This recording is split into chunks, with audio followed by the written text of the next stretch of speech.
आरक्षण हटाओ आंदोलन में छोटे छोटे बच्चे भी आए हुए हैं जो जेन अल्फा में आ रहे हैं। जेन जी नहीं है, जेन अल्फा है। तो उनसे जानेंगे बेटा आपकी एज क्या हुई? मेरी है अभी 14। आप तो जेन अल्फा में आओगे। आप रिजर्वेशन के खिलाफ क्यों आए हुए हैं? क्योंकि यहाँ पर रिजर्वेशन सिर्फ उन्हीं लोगों को मिलना चाहिए जो विकलांग हो, मान लो देख नहीं सकते, जिनके पैर हाथ कटे हुए हों, जिनके परिवार मान लो आर्मी है, आर्मी या पुलिस भी, किसी भी अच्छी फील्ड है, इंजीनियर, डॉक्टरिंग, इन सब के मान लो कि उनके पिता या भाई कोई भी उनकी डेथ हो जाती है, उनका परिवार के कोई वो हालात देखना नहीं है, तो उनको मिलना चाहिए आरक्षण। इनकम बेस्ड होना चाहिए। हाँ, इनकम। और गरीबी जो सही सच्ची में गरीबी में जूझ रहे हो, हर जाति, उसमें जाति नहीं देखनी चाहिए, लेकिन जो गरीबी में जूझ रहे हो उनको देना चाहिए आरक्षण। आपका नाम क्या हुआ? मेरा नाम है प्रणव कुमार। कास्टिज्म खत्म हो गया है?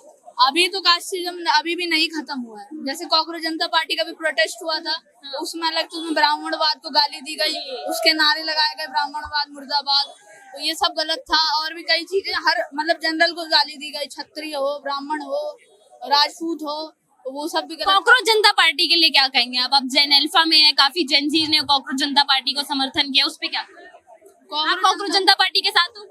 देखो, मैं वो अपने चीज के लिए तो सही के लिए खड़े थे, लेकिन उसमें ना कुछ लोग गलत आ गए।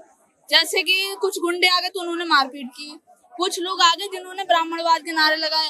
अब उसी में जो मेन आदमी था, उसका क्या नाम था? अभिजीत दीपके, उसने गलत नारे लगा दिए वहाँ ब्राह्मणवाद। अब जनरल उसमें भड़केंगे ही ऑब्वियसली। मतलब स्टूडेंट्स के साथ हुआ? हाँ, मैं स्टूडेंट्स के साथ हूँ। मेन टॉपिक ये था कि नीट पेपर लीक हुआ, यूपीएससी का पेपर लीक हुआ, वो था टॉपिक, लेकिन उस टॉपिक को भड़का दिया गया जातिवाद के नाम पर। राष्ट्रभक्त और राष्ट्र प्रेमी लोगों को परमिशन की कोई आवश्यकता नहीं है। वीरों को युद्ध भूमि में निमंत्रण नहीं दिए जाते हैं। ये भारत भूमि है, वीर भोग्यम वसुंधरा। जो वीर पुरुष हैं इसका भोग और इसका आनंद लेते हैं। आजादी जो मांगने से नहीं मिली, संघर्ष करने से, लड़ने से मिली है। इसी तरह से सवर्ण समाज को यह संघर्ष करना पड़ेगा और सरकार से टकराव करना पड़ेगा और लड़ना पड़ेगा। जब ये यूजीसी जैसे काले कानून, SC ST एक्ट जैसे काले कानून, रिजर्वेशन जैसी पॉलिसी ये हटानी पड़ेंगी। यदि ये नहीं हटती हैं तो सरकार 100% हटेगी। लेकिन सरकार हटेगी तो आप कांग्रेस को लाएंगे, और कांग्रेस तो कहती है 80% लाएं, 80% रिजर्वेशन देंगे। मैडम, इस देश में एक से एक बढ़कर के प्रतिभाशाली लोग हैं। कोई आवश्यकता नहीं है कांग्रेस जैसी पार्टी जो विदेशी फंड से चलती हैं, जो देश विरोधी ताकतें हैं, जो आतंकवादियों का समर्थन करती हैं, सरकार में रहते हुए आतंकवादियों को कोर्ट्स को रात में खुलवा करके उनको छुड़वाती हैं। ऐसी पार्टियों की आवश्यकता नहीं है। इस देश में राष्ट्रीय भक्त, राष्ट्र के प्रति समर्पित जैसी पार्टी अन्य हैं, विकल्प हैं, संगठन हैं। तमाम सवर्ण संगठन, तमाम सवर्ण समाज की जो पार्टी हैं, सबको एकत्रित करके एक झंडे के नीचे लाया जाएगा। राष्ट्रवादी विचारधारा के लोगों को केवल सवर्ण समाज की पार्टी बनेगी? सवर्ण समाज से ही कोई प्रधानमंत्री चुना जाएगा? जो दलित है वो फिर वहीं रह जाएगा, है ना? एक बात समझिए, सवर्ण समाज जो है वो राष्ट्र विरोधी कभी नहीं हो सकता। राष्ट्र विरोधी सोच दलित विरोधी है। दलित विरोधी तो है। दलित विरोधी नहीं है। दलितों को गुमराह किया जाता है। जो दलित हैं, सीधे साधे हैं, गांव के हैं, मजदूर हैं, किसान हैं, उनको गुमराह किया जाता है कि तुमको 5000 वर्ष पानी नहीं पीने दिया तो वो कैसे जिए 5000 वर्ष। जब वो 5000 वर्ष उन पर अत्याचार की बात करते हैं तो उनकी संख्या ये कहते हैं हमारी 85% है, वो कैसे हो गई? तो उनकी घटनी चाहिए थी। आप समझिए, ये केवल उनको समझाने को, गुमराह करने की बात है। और दलितों की सच्ची लड़ाई किसी ने लड़ी है, एक मिनट सुनिए, दलितों की यदि किसी ने सच्ची लड़ाई लड़ी है तो वो सवर्णों ने लड़ी है। इसका उदाहरण सुन लीजिए, एक मिनट सुनिए, उसका उदाहरण सुन लीजिए। अंबेडकर को पढ़ाने वाला कौन था? ब्राह्मण। उनको छात्रवृत्ति देने वाले कौन थे? क्षत्रिय। मायावती पर जानलेवा हमला हुआ, मायावती को बचाया किसने? ब्रह्मदत्त द्विवेदी ब्राह्मण ने। और क्या कहते हैं, चंद्रगुप्त मौर्य, उनको किसने राजा बनाया? ब्राह्मण चाणक्य ने। अब ये बताइए, ब्राह्मण विरोधी कैसे हो गए? दलितों को मंदिर में आने का अधिकार किसने दिया? ब्राह्मणों ने। और दलितों को रिजर्वेशन, और जो क्या कहते हैं, रिजर्वेशन जो दिया और किसने दिया? विश्वनाथ प्रताप सिंह, वो कौन थे? क्षत्रिय। तो इनकी दलित, कॉन्स्टिट्यूशन कमेटी में भी अधिकतर जनरल कैटेगरी के हैं। तो अब एक बात बताइए, फिर इनको क्या आवश्यकता? मेरी मांग ये है, आप रिजर्वेशन नहीं दीजिए, संरक्षण आरक्षण नहीं संरक्षण दीजिए, इनको जितनी भी सुविधा देनी हो आप सुविधा दे दीजिए, और दलितों से कह दीजिए बच्चा पैदा करो और वो सरकार का है, परंतु कब तक? परीक्षा भवन से पहले जाने से, जब रिजल्ट आए तो सबका मापदंड, सबका रिजल्ट बराबर होना चाहिए, जाति आधार पर नहीं होना चाहिए। दूसरी बात, सरकार से एक मेरा निवेदन है, आप अयोग्य व्यक्तियों के हाथ में देश की ताकत को क्यों देना चाह रहे हो? अयोग्य व्यक्ति के हाथ में आप डीएम बना देंगे, वो जिले को चला लेगा? नहीं चलाएगा। आप इंस्पेक्टर बना दोगे, अयोग्य व्यक्ति को चला लेगा? नहीं चलाएगा। आप क्यों इनको बना रहे हो?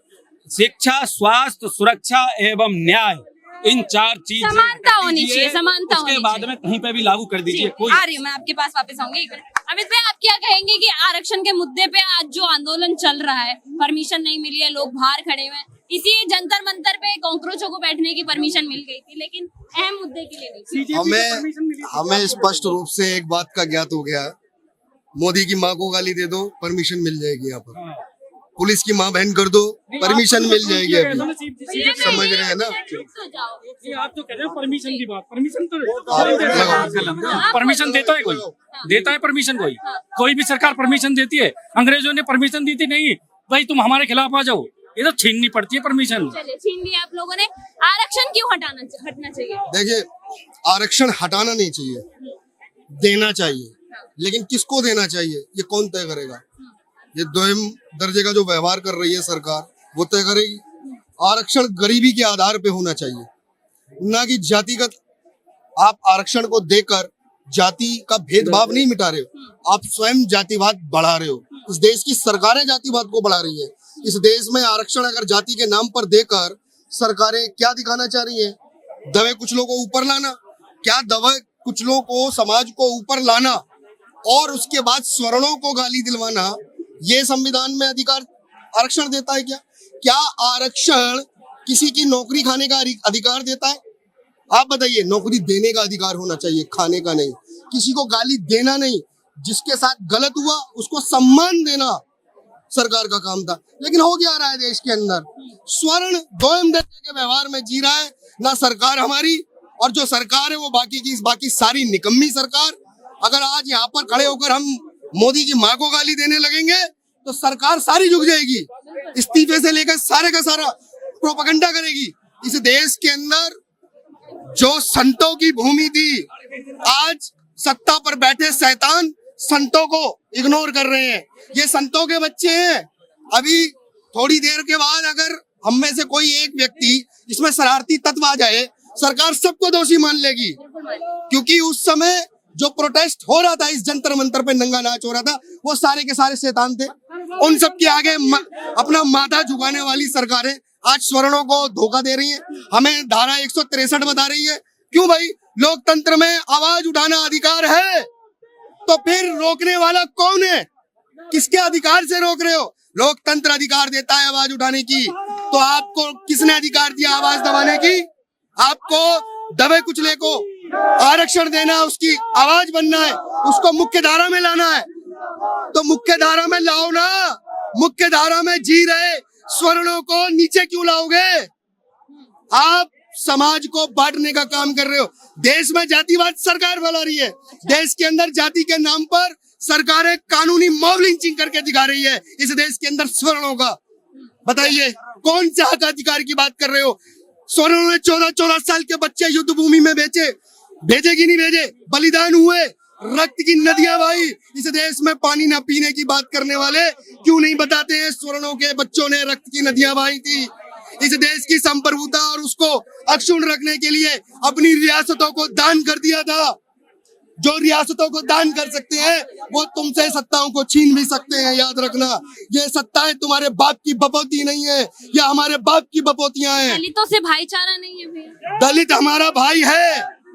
ये आप क्यों बता रहे हैं कि भाईचारा नहीं है? भाईचारा है तो सरकार फिर भाईचारे के नाम पर स्वर्णों का शोषण क्यों करके दिखा रही है? अरे भाई भाई को मिलाने का काम करो, अत्याचार मत करो। सरकार ये कानूनी मॉब लिंचिंग को बंद करे। स्वर्णों को मॉब किया जा रहा है, लिंच किया जा रहा है। आज यहाँ पे जितने भी देख रहे हो, इन सब स्वर्णों की मॉब लिंचिंग हो रही है कानून के अंदर। 70 साल से इस देश में पानी न पीने का रोना रोने वालों, ये बताओ इस देश के स्वर्णों का क्या अपराध है? अरे आज तो सरकार है, आज तो हर घर जल की योजना है। मोदी जी, अगर तुम्हारे 70 साल में हर घर जल योजना में लोग प्यासे मर रहे हैं और स्वर्णों को दोषी मान रहे हैं, तो सरकार क्यों नहीं दोषी हो रही है? फिर योजनाएं सरकार देगी, लोकतंत्र है ना। नौकरी सरकार देगी, लोकतंत्र है ना। राशन सरकार देगी, लोकतंत्र है ना। तो गाली दलित क्यों देगा ठाकुर पंडितों को? फिर उठाकर कोई पहन लेगा, फिर अत्याचार हो जाएगा। गलत बोलोगे तो जवाब मिलेगा। सम्मान के साथ अधिकार लेना, आपका सरकार में अधिकार हो सकता है, लेकिन किसी सम्मानित को उसके सम्मान से विमुख कर देना और उसको धरती पे ले आना और गालियां देना, यह सरकार के अंदर अधिकार नहीं हो सकता।